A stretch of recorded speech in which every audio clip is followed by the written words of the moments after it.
Welcome to Origin Stories. I'm RD.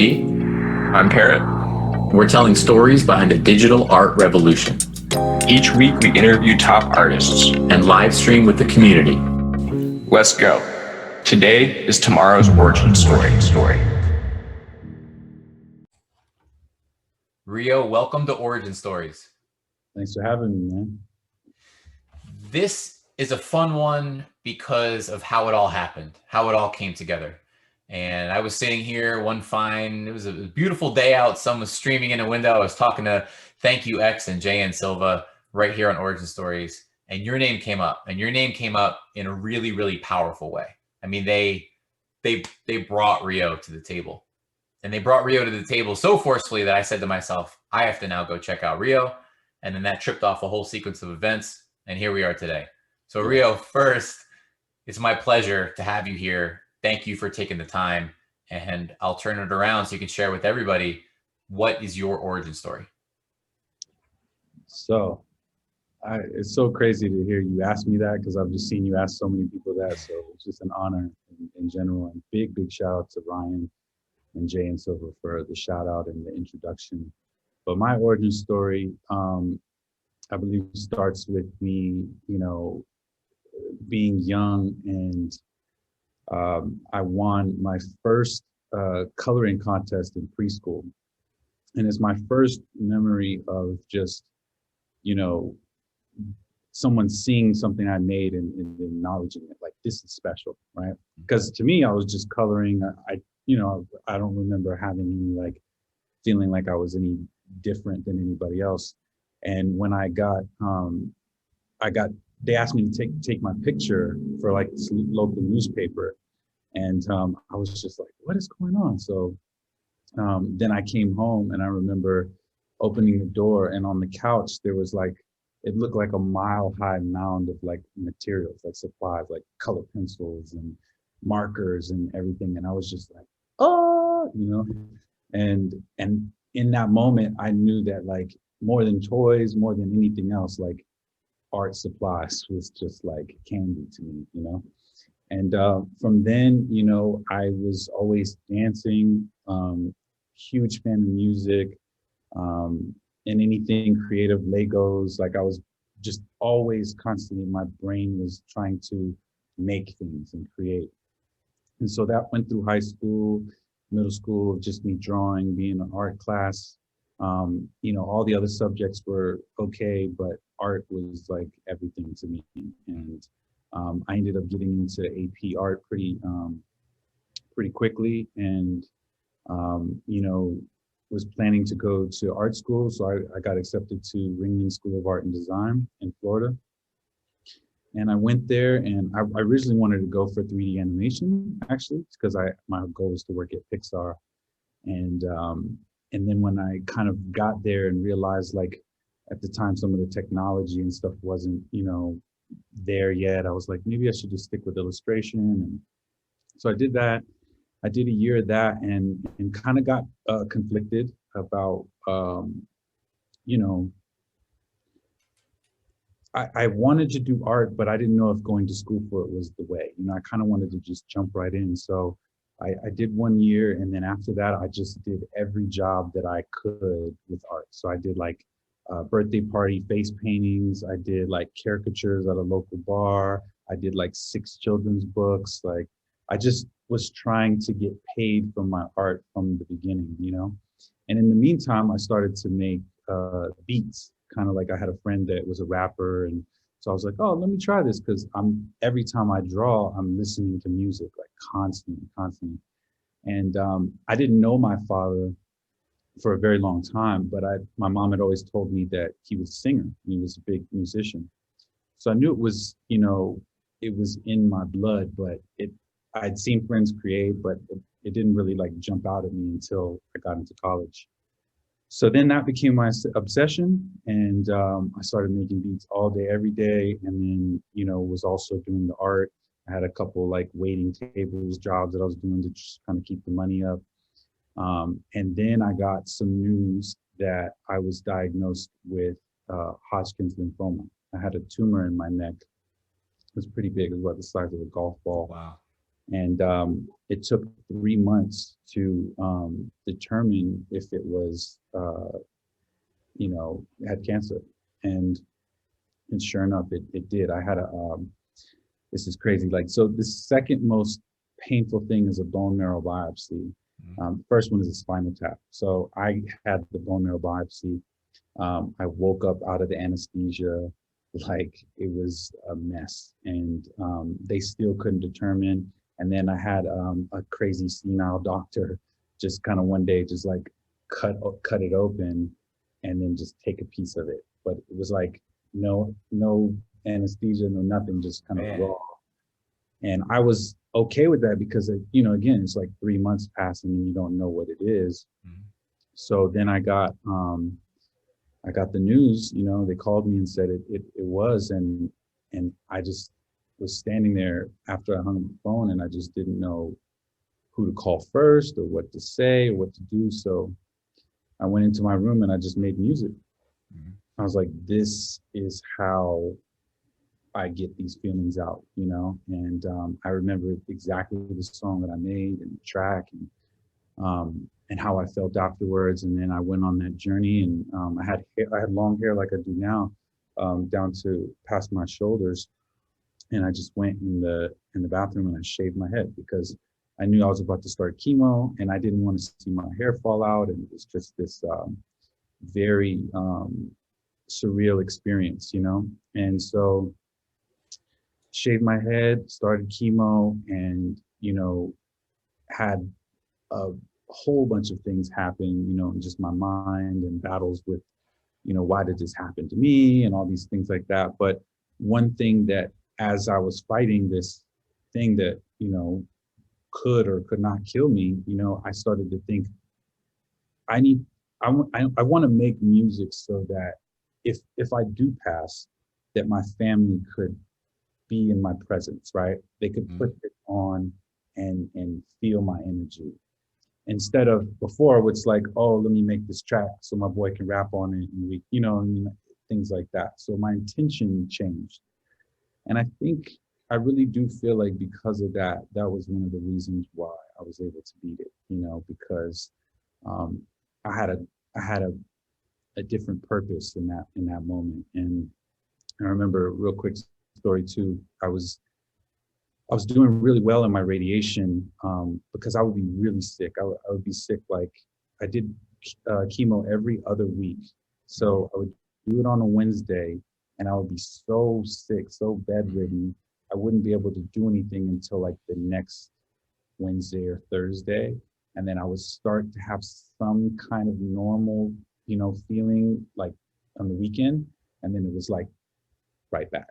And so I just kept coming up and down and up and down. So I was in the radiation office, and I guess I was doing pretty good. And I had this moment with this older gentleman who was sitting across from me. We were both in those little gowns, and it was just this crazy moment because I was so young and he was older, and he was just like, "What are you doing here?"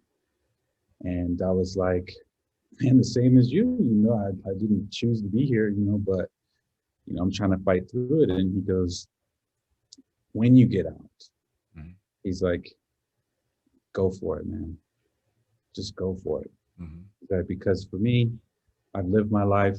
I've done, everything I wanted to do. And unfortunately, this is where I'm at. But for you, you have so much more life to live, and I just don't look back, kind of thing. And that always stuck with me. And so I got out and I got the news that I was done. Like I was supposed to do like 20 something, 30 days of radiation. I only had to do 15 because the cancer was gone. And so I, of course, was so excited about that. And so, just looking at the world in the sky was bluer, you know what I mean? Like just the every moment felt more precious and more important than the last. And then from that, which is crazy, some of the music that I made during that time got in touch with some of these writers that I was cool with, but they were working on Beyonce's project.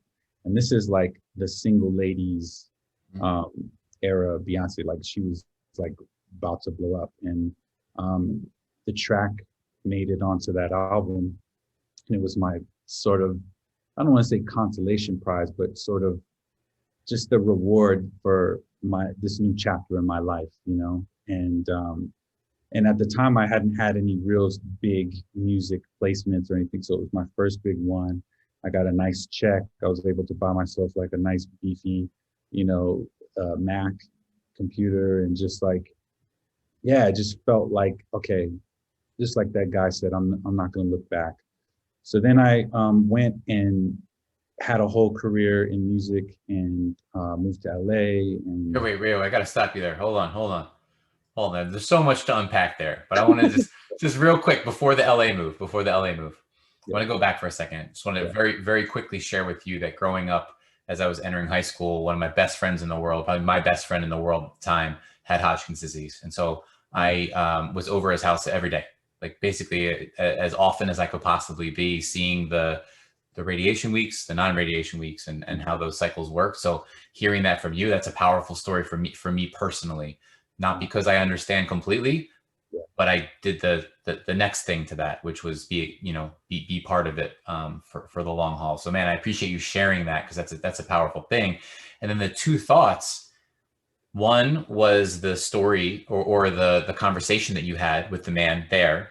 Mhm. And the other was the fact that you were already framing it in your mind as, if this doesn't work out, I'm creating legacy music, legacy music that represents myself. Like that speaks to me. It's the whole not game, everything changes, life changes. Like, I don't know, did you feel the energy that you were pouring into your work? Like just to go back to that, did you feel it all shift?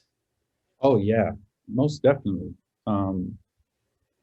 Because like I said, you know, when you're trying to accomplish goals, or like, you know, I want to make music.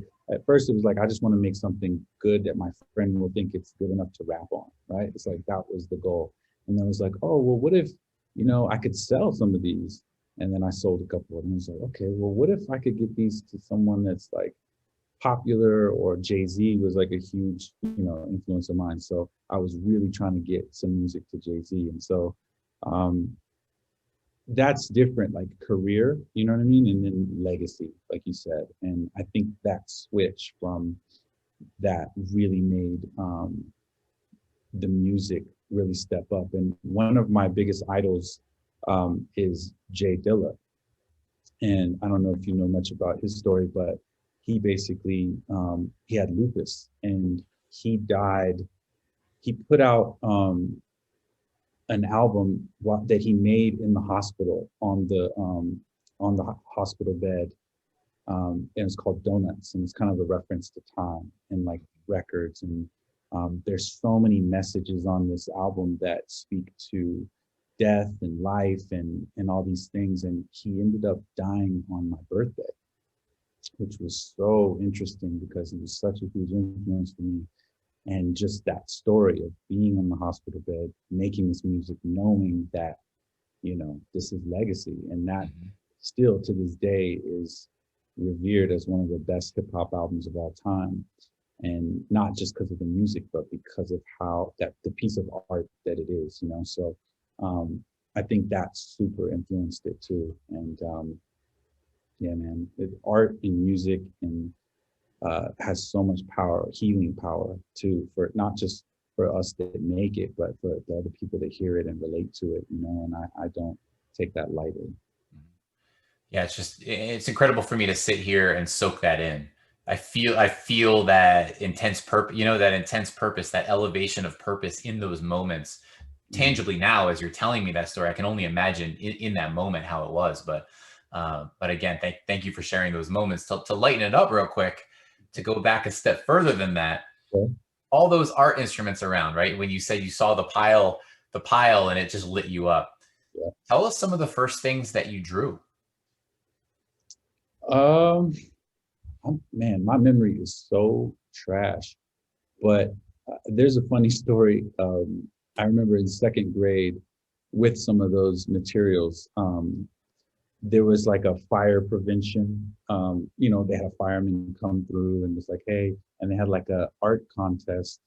Um, and we had to draw things about fire prevention. And I remember I drew this whole pirate scene, and and there was so much going on, all these different characters, and the only little bit of fire was like this fire on the wing of one of the planes that was flying through.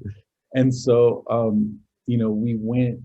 It was like an after school kind of thing. And my parents were there, and they had everybody's work up on the board, and I got second place, and I was so mad. I was just so upset.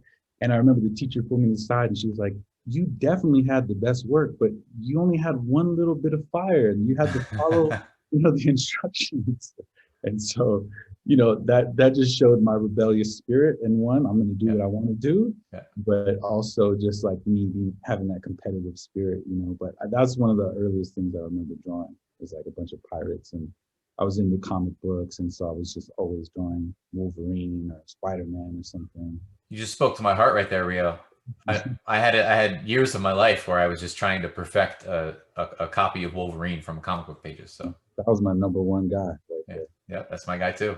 All right, this is good. All right, now let's fast forward it back. So now you have your one of your I Make It moments and the Beyonce album, and then you were stepping it forward to traveling to LA.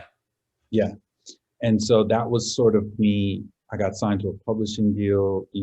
I had legitimate placements in the music industry, and then I was in the studio with, artists and musicians like every day. And it was sort of like, all right, this is what I wanted. This is my career, and now I'm building towards it. But what was cool is like during that time, I would produce a song, and I'd be like, hey, I have the cover for the album cover. I have an idea for it. Or what if you did the music video like this? Or what if and it was like my creative brain, the art side was still processing, and I have synesthesia. And for a long time, I thought that everybody thought like this, but whenever I hear music, I see colors. Even like certain numbers have colors, or like the calendar looks a certain way to me, and each month is a certain color, and it's like these consistencies with that. And so I was like really,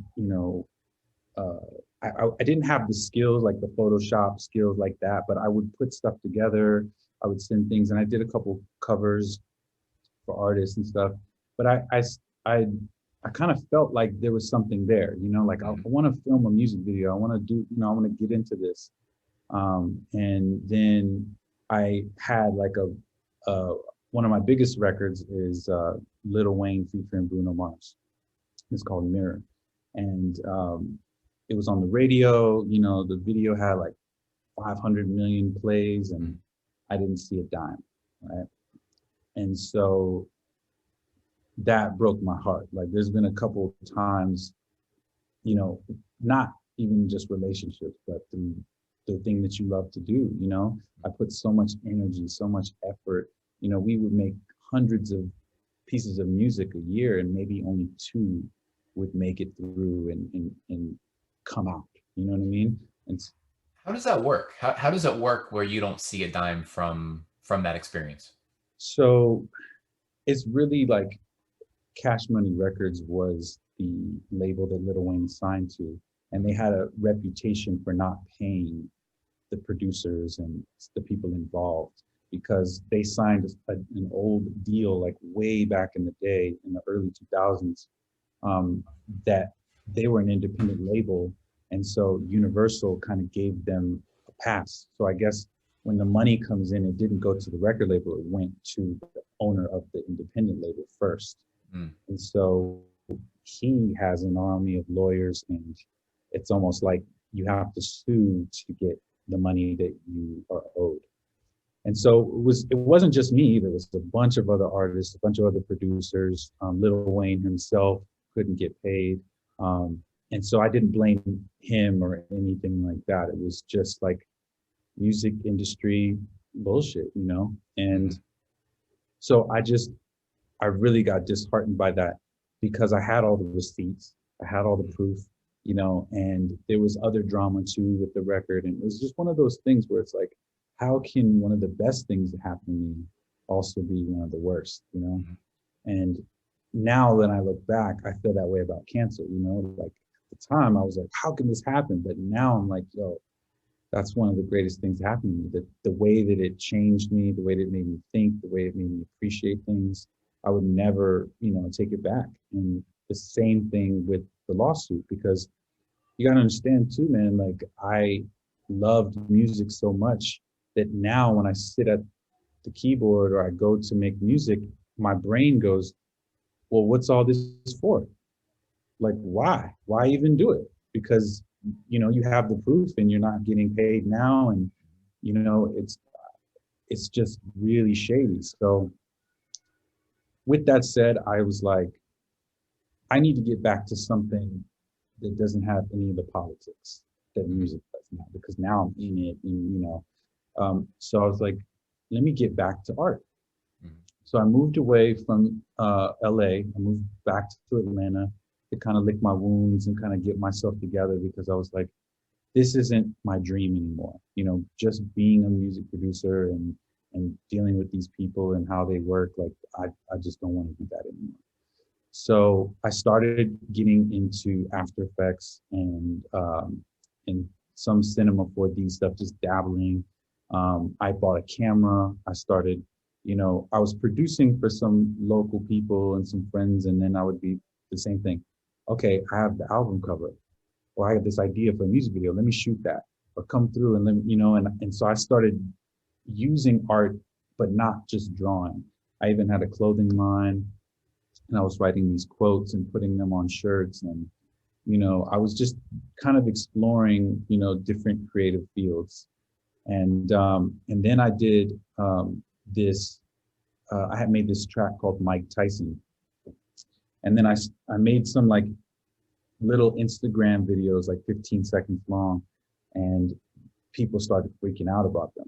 And I was like, oh wow, like, you know, this is kind of cool. And so I decided to make a whole music video, because I did like 3 or 4 of the 15-second clips. So I sat, and it took me a month, and it was one of the hardest things I've ever done, to just sit down and make a whole 3-minute music video.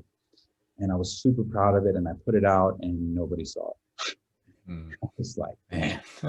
And, you know, but it was showing me and teaching me that this new skill set was going somewhere, right? And so I was helping out. I was doing all kind of things. Like I was VJing for some of my friends. I was making their little Instagram promos for the party.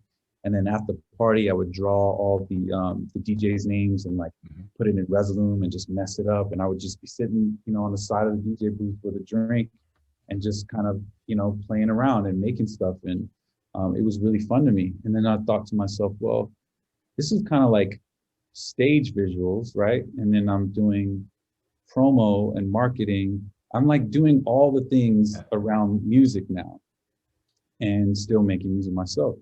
So I decided to move to New York, because I'd always wanted to live in New York. And I said, you know, I want to give this a shot, you know, and see if I can be taken seriously by agencies or brands or whatever.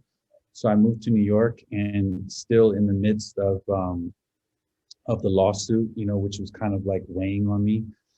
I started to get really depressed, because, you know, New York is a lot harder. The difficulty level is at the max, you know, when it comes to just even doing laundry or like, you know, just simple things. It's a little bit harder, and everyone there is way more talented, you know, and just, it was just a serious thing.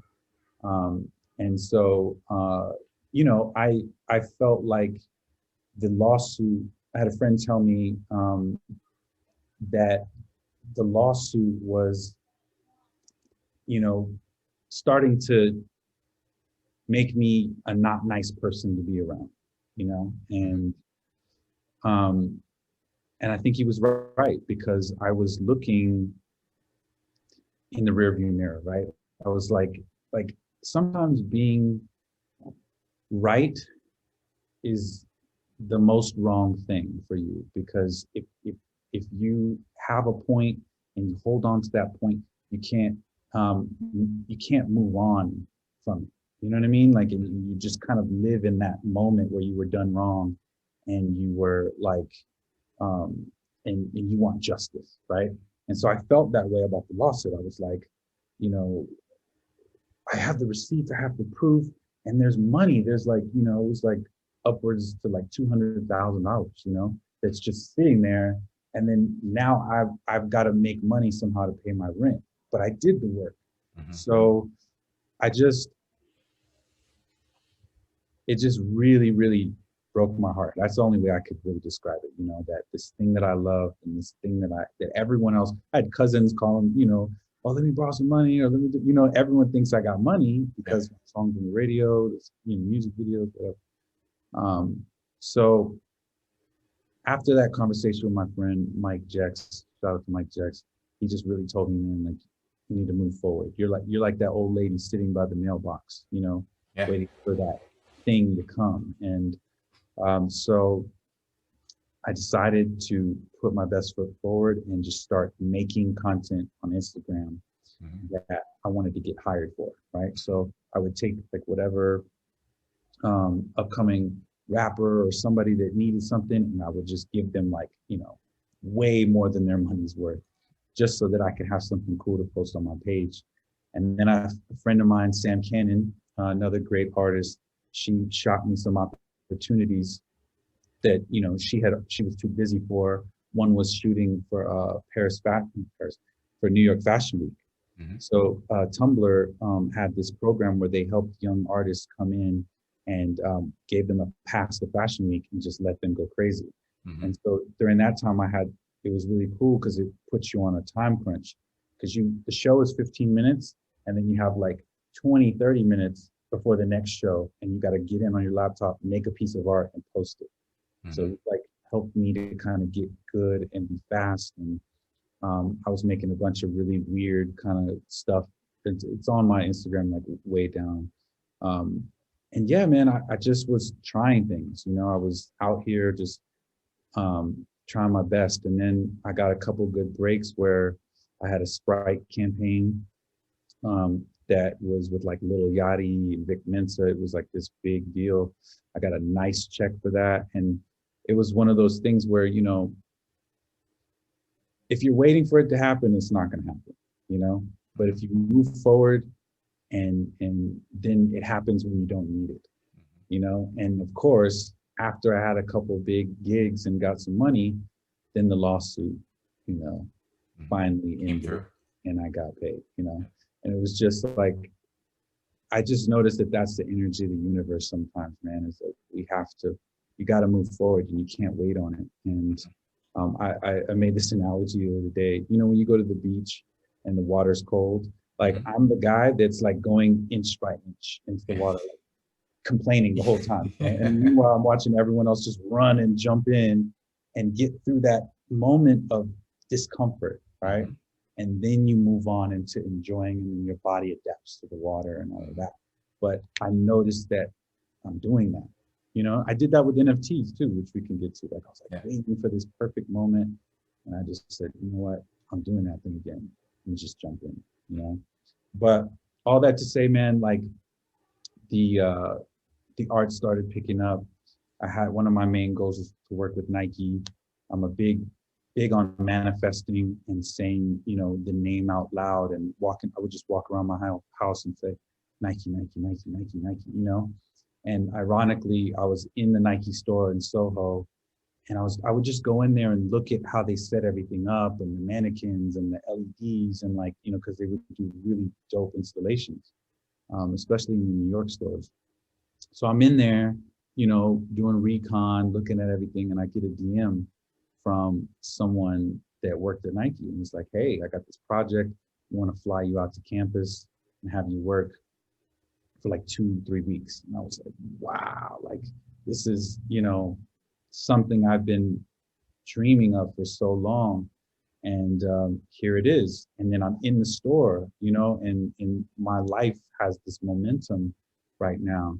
And so I went out there and just had the best time working on some really cool things. And, you know, and in the meantime, I had a friend of mine who worked with Beyonce. at her studio, and was like, they're looking for, designers, motion graphics people and stuff like that.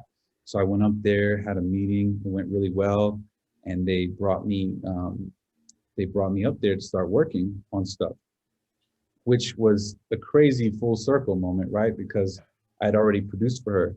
And one real quick story, I remember after I produced for her, she had a show in LA, and I went with some of my friends, and we're at this concert, and then, she sings the song that I produced, and I'm just like looking around at all these people singing and enjoying this music that I made, knowing, what I was going through and what I made, But two of the writers that worked on it, because they had connections, they got a backstage pass, right?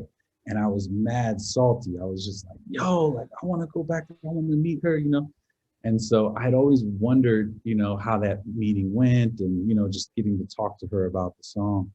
So here I am in her offices, like 10 years later. And one of the other people that were interning, they said to me, they're like, yeah, I've been here 3 weeks and I haven't seen her yet. She hasn't come in. And so it's my second day and I'm just working, and I turn and I look, and she just walks in the room, and I was just like, oh shit, And, but it was just this moment where I kind of met up with my destiny, my old self, and those dreams never would have expected me being there in that moment. And so I got to work on a bunch of stuff with her, and Jay-Z's 444 tour. And then I worked on the Coachella show for her, the Homecoming, which is, one of my favorite things I've been a part of. I'm in the little documentary on Netflix for like a half a second. And then we worked on the Run tour. Did you freeze frame? Did you freeze frame that documentary? Yeah. And it's literally half a second, but I'm in there. So hey, if you freeze that frame, it can last for as long as you want. There you go. That's a full 2 hours right there. So yeah, man. So then I worked on the Run 2 tour in Paris. We were in Paris for like 5 weeks working on that, and just this amazing full circle moment, and got to talk with her at one point about just the song that I produced, and just. I was going to ask that. You got to. Yeah, I got to. And in my brain, it was like, I saw this shelf with all these jars, and in those jars are like memories, right? And sometimes there's just a space on the shelf. There's no jar there, but I know that I'm gonna have that memory, and I felt that way about talking with her about this song. And I've been working with her for months and never mentioned it. I didn't want to, the first thing I say is this thing. So it happened so organically and at the perfect time. And it was really, really, really beautiful. And my heart was beating out of my chest because I just knew that this was a dream, come true. And so, but during that process, I started to really think about this, and like, I'm a musician, I make music. I've made this whole album kind of during the time that I was depressed. And I was just like learning about mixing the visuals with the music, right? I've been doing these tour visuals now. I've made a bunch of music. I made a bunch of brand promotion and stuff for brands and stuff. So I need to either decide that I'm going to keep going and be a creative director and just like, this is all I do, or I have to choose to be an artist. You know what I mean? Because I just saw just working with some of these bigger artists that, there's a couple roles. Like, you can get hired to help their dreams come true, or you can hire other people to help your dreams come true. And I realized in that space that I had to redefine my definition for success. Before, like I said, it was like, oh, I just want to make a good beat. Or I just want to make a good piece of art. Okay, now I want to sell one. Okay, now I want to do this. Now I want to do this. So now that I'm at this level, I could just keep chasing the carrot and grab the brand. Like, oh, I want to work with Nike. Okay, I did that. Now what do I do? It's like when the cat catches the mouse, the game is over. And they like to to hunt. And I feel like, sometimes when you just go and you just want to chase and you just get addicted to that. And I realized that for a few years, I think it's a validation thing too, right? It's like acceptance, and I just wanted to be proven that we're worthy of love or worthy of our art being good, So now we're towards the end where the pandemic happens and all the tour visual work gets shut down.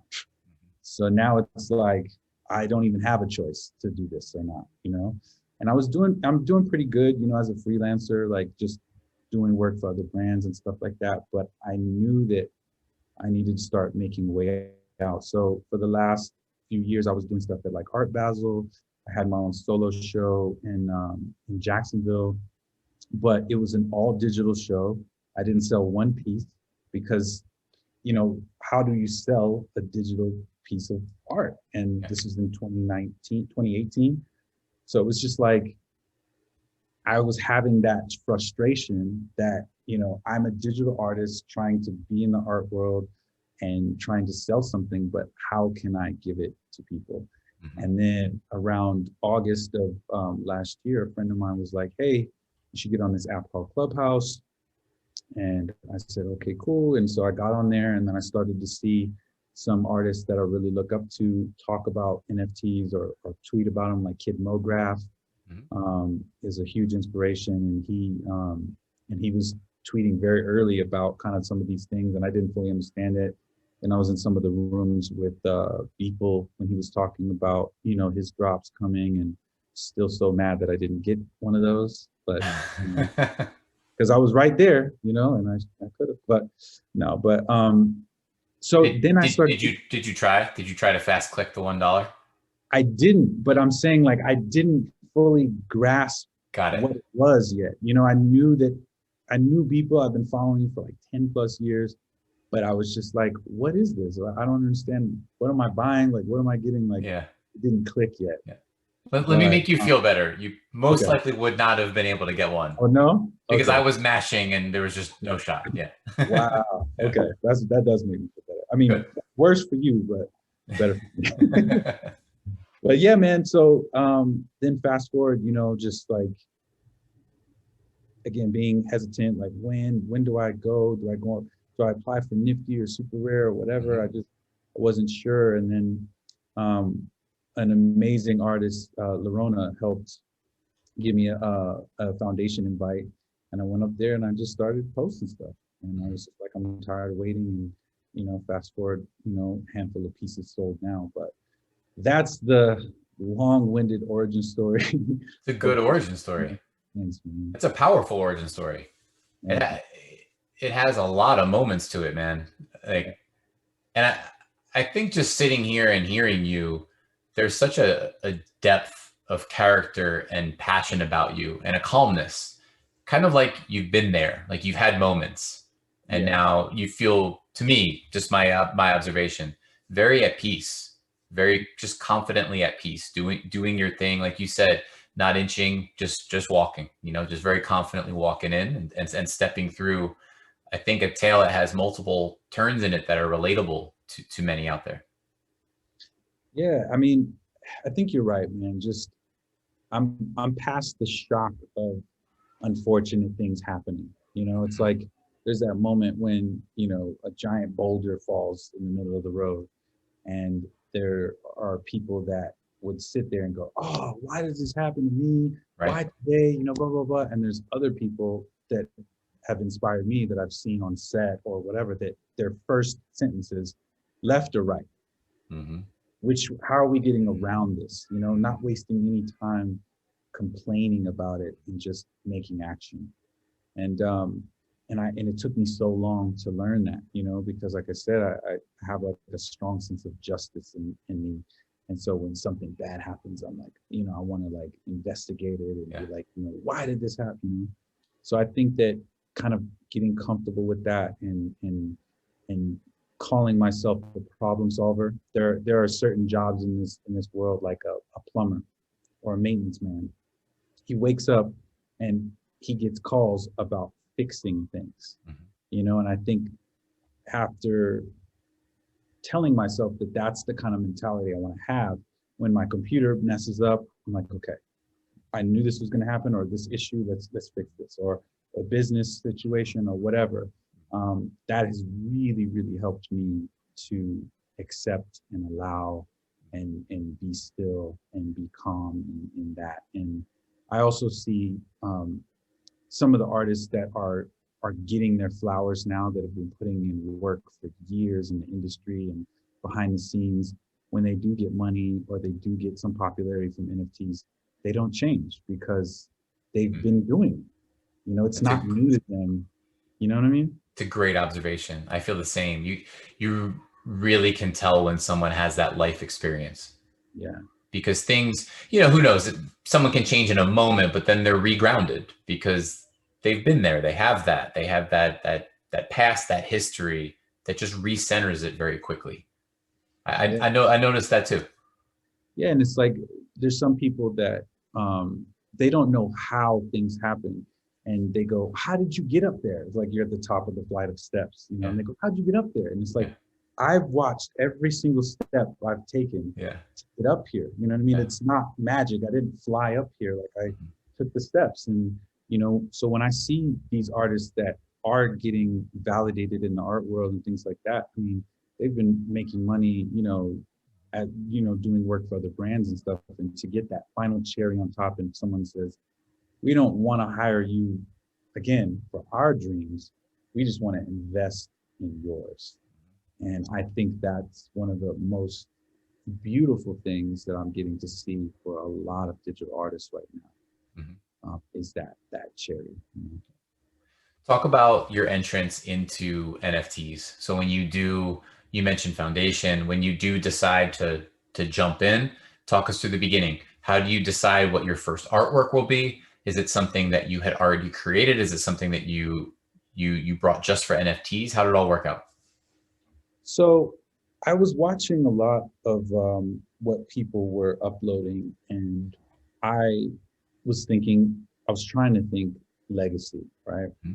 And so my intention was, I want to tell a story with what I upload and how I upload. Like, so for instance, I started with this piece that was very controversial on my Instagram, and it was just a black and white text sort of kinetic type experiment, because to me it was like literally like Genesis piece. Like there was no music, because you know I'm a musician, I'm gonna add music to it. There was no 3D figures like the ugly stuff that people know me for right now. There was no color, which I'm really big on, and it was just kind of like and then there was light kind of moment for me. Like this is black and white, and it's making a statement. And the piece says, "You'll never find someone who won't hurt you."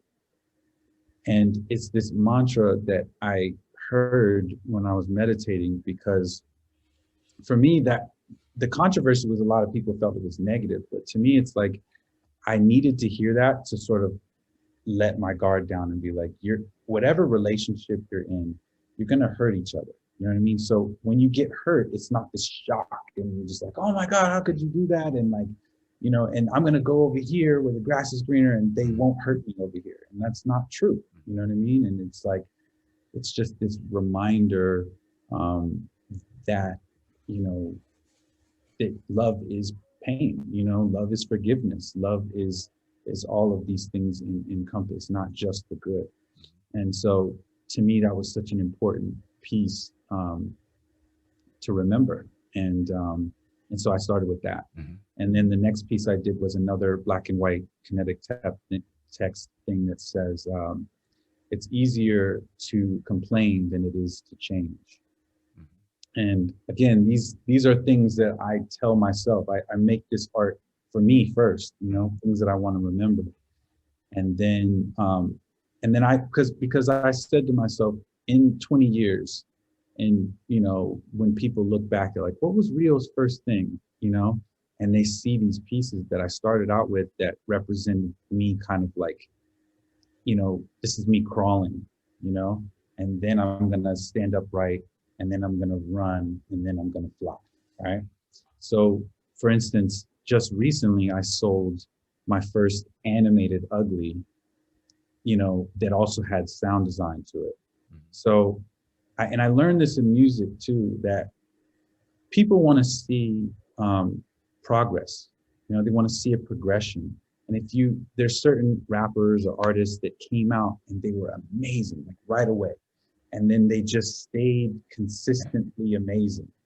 And people lose interest in that. You know what I mean? They want to see you, oh, you juggled one ball. Oh, now you're doing 3. And now you're doing 10, you know? So now you're doing it up on a tightrope. Yeah. High wire act. higher, you know, it's like, so I thought about that and was very intentional about, you know, slowly coming into the now, you know, and what I'm doing now. So I think eventually, you know, when I'm doing full environments, you know, with smells and color therapy and music and, you know, art and everything, it's going to make sense that I started with just black and white, you know. That's a really interesting way to frame it, and to have the presence of mind when you're starting out. And again, maybe this ties back to that. I like themes. You know, I don't know if you could tell with the origin stories, right? I start to connect these dots. And for me, everything is coming back to your journey and talking about that point where it just feels to me like you're so ready. Like you get it. You've been there. You've been through the trials and tribulations. To use your analogy, you walked up that staircase step by step, and then now you're up there. And to have that presence of mind as you begin an NFT career, a digital art career in a different manner, in a different fashion, to say, I want to leave room for progression. That's different. Because I think human nature is, I want to knock it out of the park. Yeah. I want to put everything into this first thing.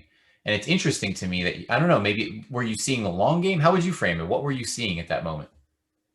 I did. I mean, I had doubts too, you know, because I definitely wanted to come out swinging, but I feel like once you put that first work out, you can't go backwards. You can't post not worse work, but work where you were in a different space than you are now, you know?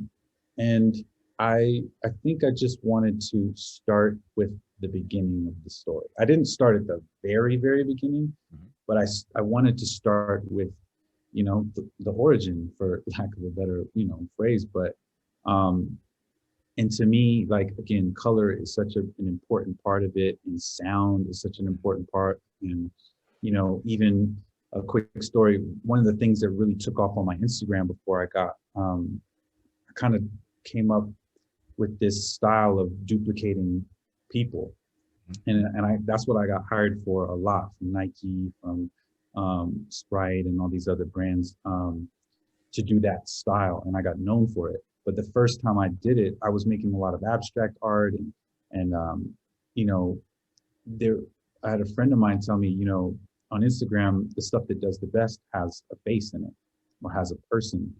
And I realized that, like, not a lot of my stuff did. And so I was like, maybe I should do something with people and come up with a cool way to do that. So I had a friend of mine named Mars, who's an artist, who's an incredible artist. And I asked her for some photos.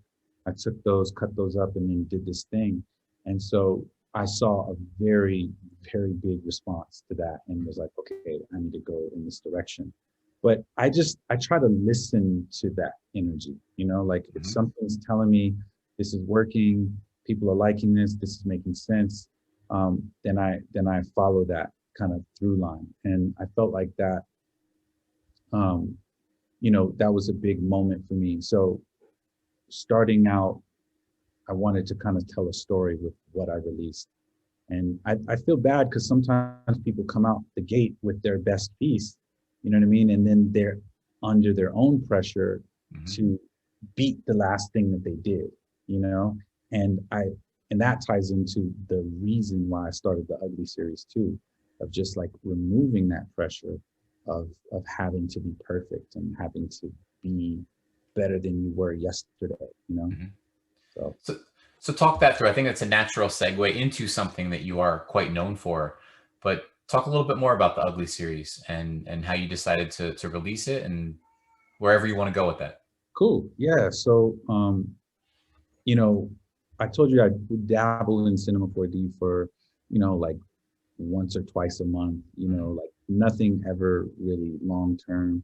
And as soon as I'd learned something, you know, by the time I came back to it next month, I forgot about it. And, you know, but I would always see people doing the everydays. And I thought that that was such a crazy discipline, you know, and I've tried it before and I failed. I only lasted a couple of weeks or something.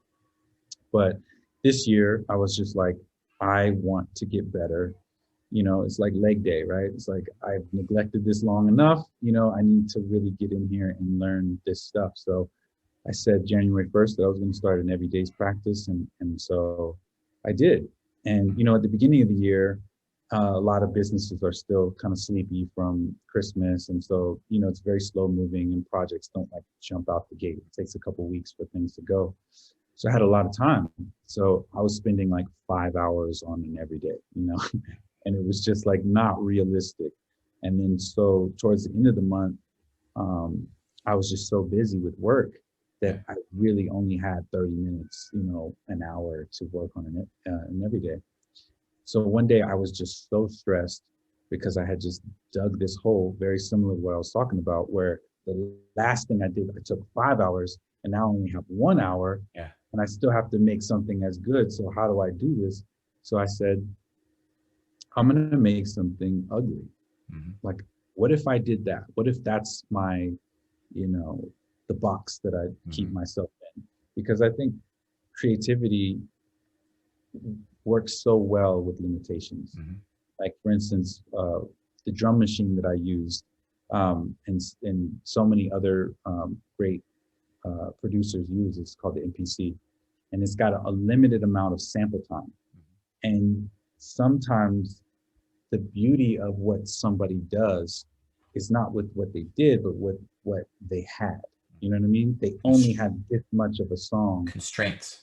Yeah, exactly. And they made this. And so when you understand those constraints, you have way more admiration for what somebody did. So I've just noticed that once you tell yourself, I can only use this color, I can only use this shape, I only have this much time, then your brain starts to fire up, you know?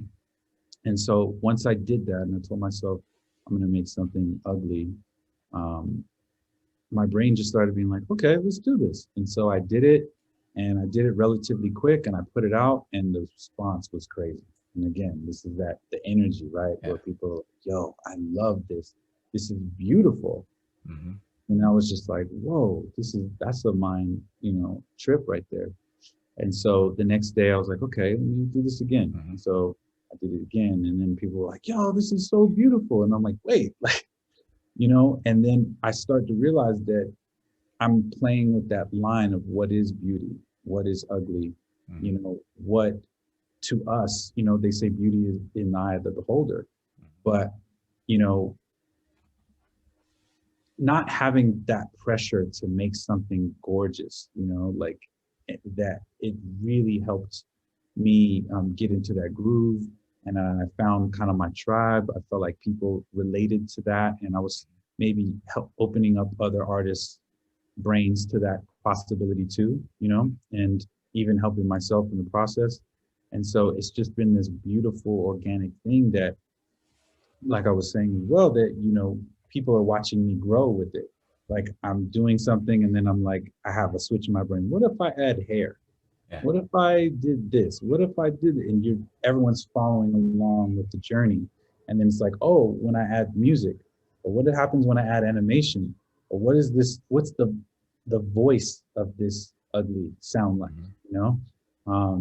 And so, and then like, what's their backstory? Or like, we can just keep, you know, going with this. And at this point, it's interesting that people know me for the Ugly series when I've been doing so many other things, you know, before this. But it's amazing because I haven't been using 3D like that, and some of the biggest 3D artists are like giving me shout outs and telling me like, you know, they love the textures or they love this. And you know, that imposter syndrome kicks in and it's like, oh, like, you really know what you're doing, or you just like clicking buttons until something looked good and take credit for it, you know? Yeah.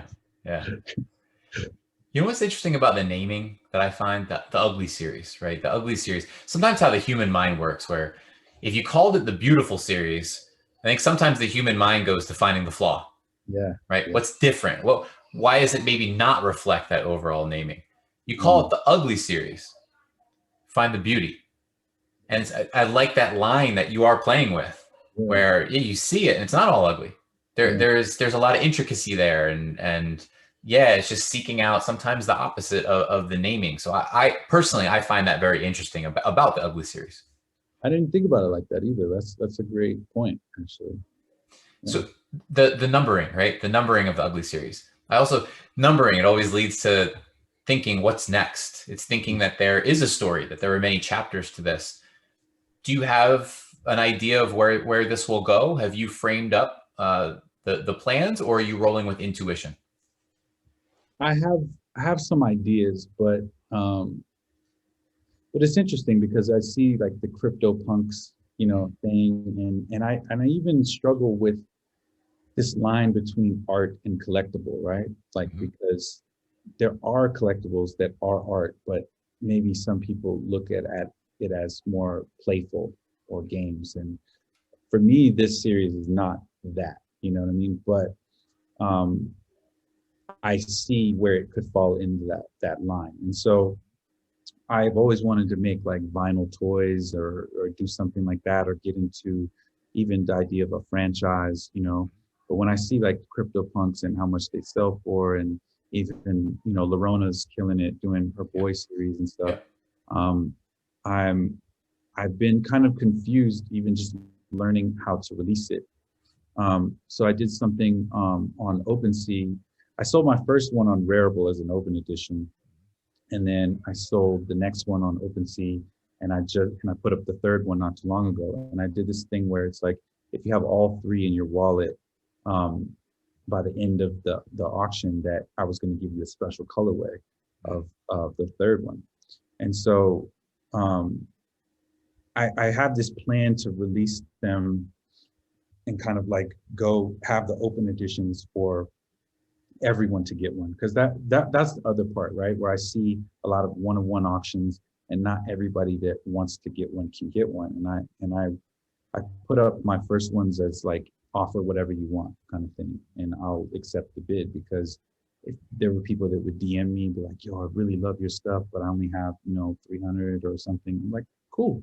Because right now I believe in myself, and I know that, like you said, like, I've been here and I've put in the work. I've put in more than 10,000 hours in multiple crafts that, you know, and I've built AR filters, and like, I'm always trying to find the next cutting edge thing. So this is my world now, you know, like, finally, I think everything else is catching up to how I've been thinking. And so I want the people that invest in me early to get way more value, you know, and I think that goes to what we were saying before too, about which pieces I uploaded first. There's a different motivation for me when I see people collect my work, and now it's my job to go make that worth triple, you know, quadruple what someone paid for it, because that means so much to me that they put their money down and believed in what I was doing. So that's different than acceptance, right? Like, oh, I need to do this so that, like, when I go into a meeting or I tell my parents what I've been doing, like, you know, that they'll understand it was worth it. It's like, now this is really a legacy thing. Yeah. And I feel like my purpose and my intentions and my skill level and a little bit of luck and timing are all finally coming to the zenith, you know. And the other part that I think about is, like, I don't want to be painted in the corner and people think that all I do is the ugly series. So I'm doing other things, and some of the other collabs that I'm doing and the other drops, they're different vibes. But if this is the thing that I'm known for now, and this is just one part in my sort of Disneyland. You know, this is one of the worlds that I create. I'm cool with that. I love that. Makes me excited to see where you go. You know, that you do so many different things, right? That one of your descriptions is a dynamic futurist poised to change the way the world views digital art. I enjoy that. It's a powerful phrase, dynamic futurist. I like that.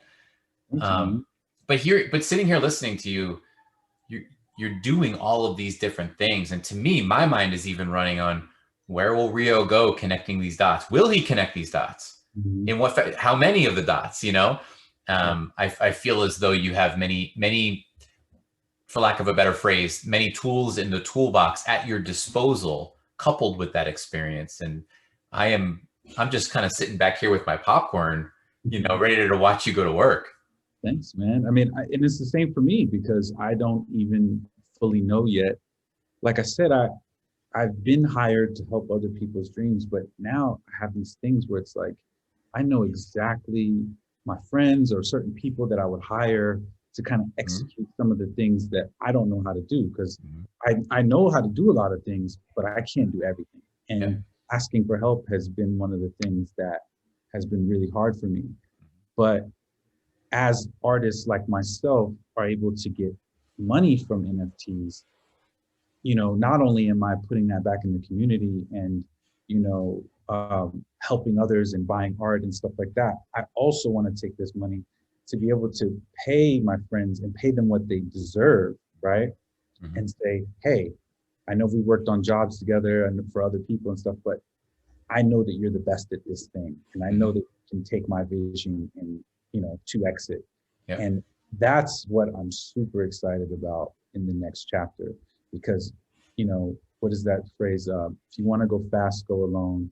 If you want to go far, go together. And I think that REO that's, you know, in charge of a bunch of different moving parts and kind of creative directing this thing, I think that's going to be my final form, you know, when I'm going to probably surprise myself. And yeah, I'm super excited about that. But I definitely know it's going to involve as many senses as possible, you know.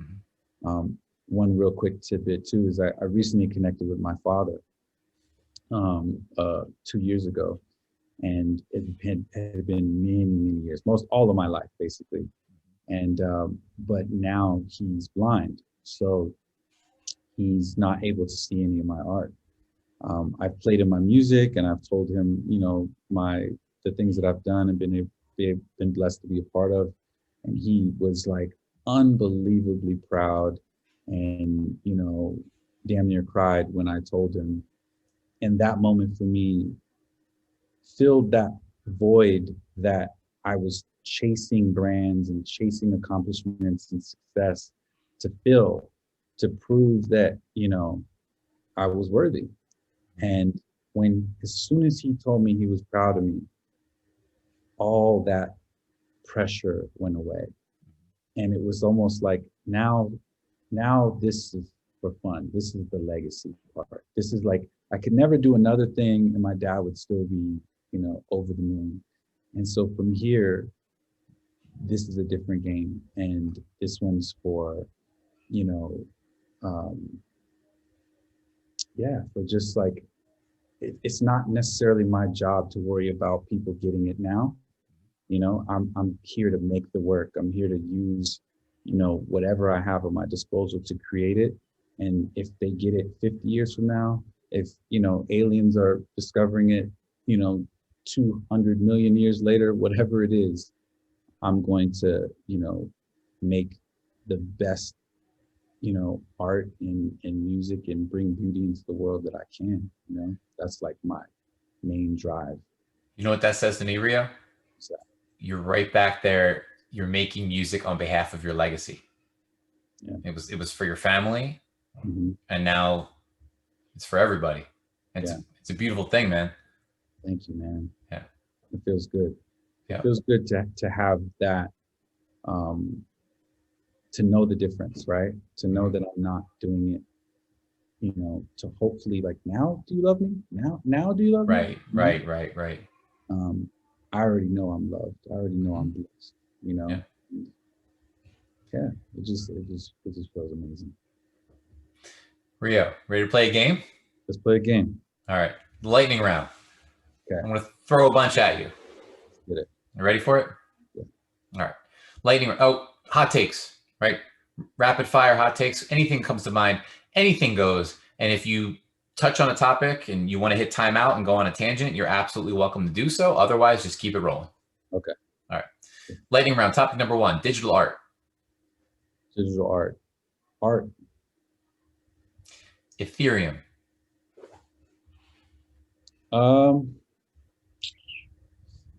Sometimes problematic, you know, but we're getting there.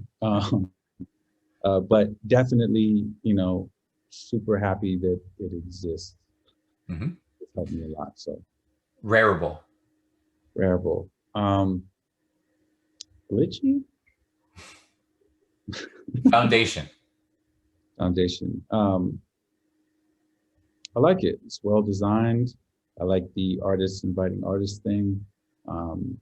It's really clean. The UX, UI. I like it. Beauty. Beauty.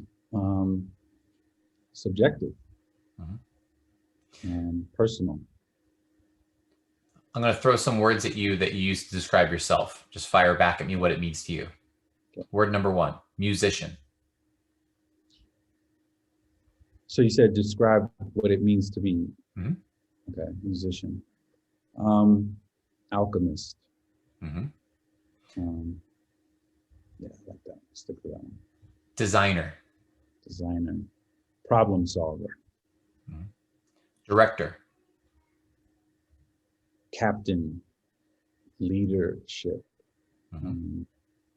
And visionary. Mm-hmm. ThankYouX. A real one. Yeah, a real one. JN Silva. Another real one, and an incredible leader in the community and a stand-up guy. Agreed. The last piece of NFT art that you saw that completely froze you and stopped you in your tracks.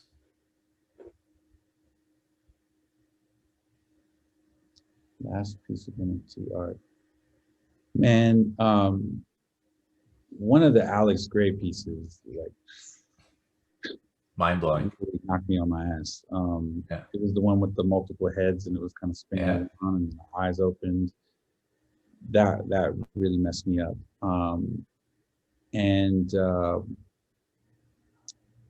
Man, that was a good question, because now I'm just like, I mean, I see stuff every day that just makes me feel like shit. So. How about the last piece of NFT art or artist or anything really in the NFT space that you paused, looked at, and you said, why don't more people know about this? Why aren't more eyes on this? Man.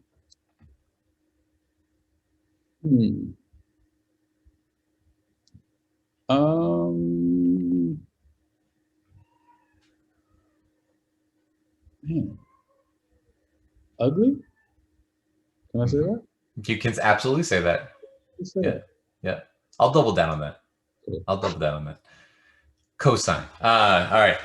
So sometimes I like to pull a question from past history, and I want to pull this one for you. I go back to this question a lot. I believe it was Jason Ebeyer who asked it first.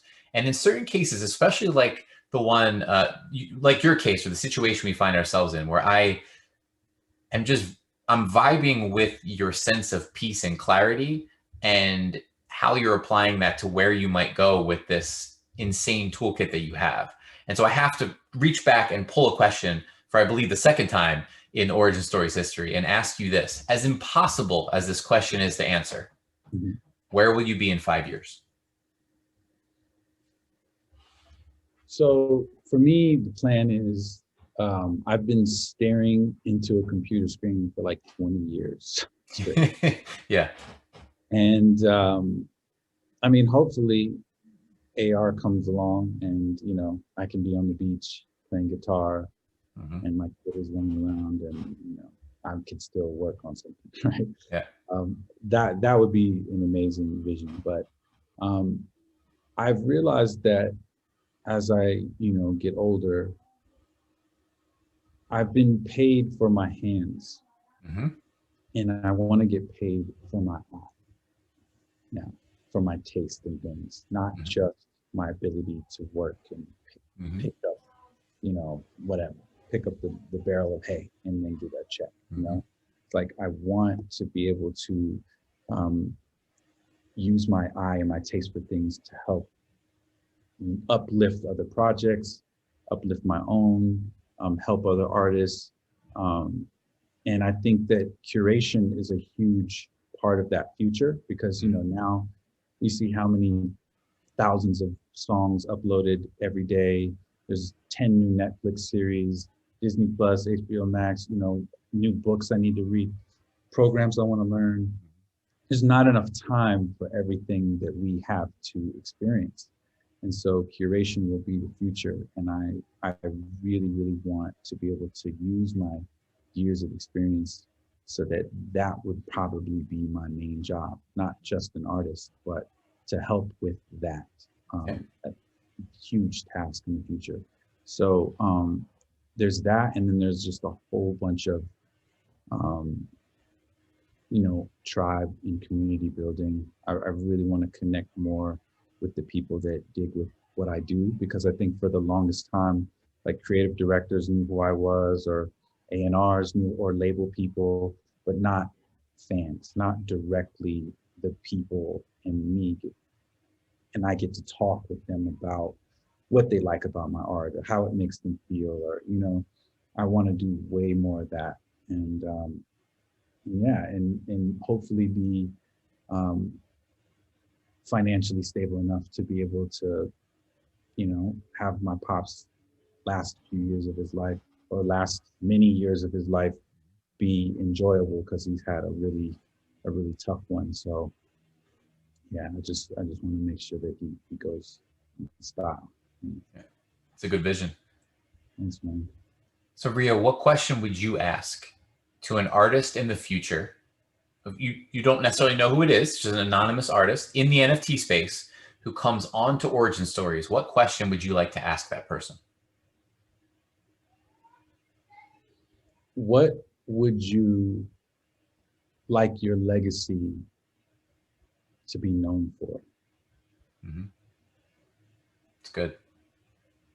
Would you add anything if I were to repose that question? I do feel like you've addressed it a little bit, but would you like to add anything if I pose that question to you? What would you like your legacy to be known for?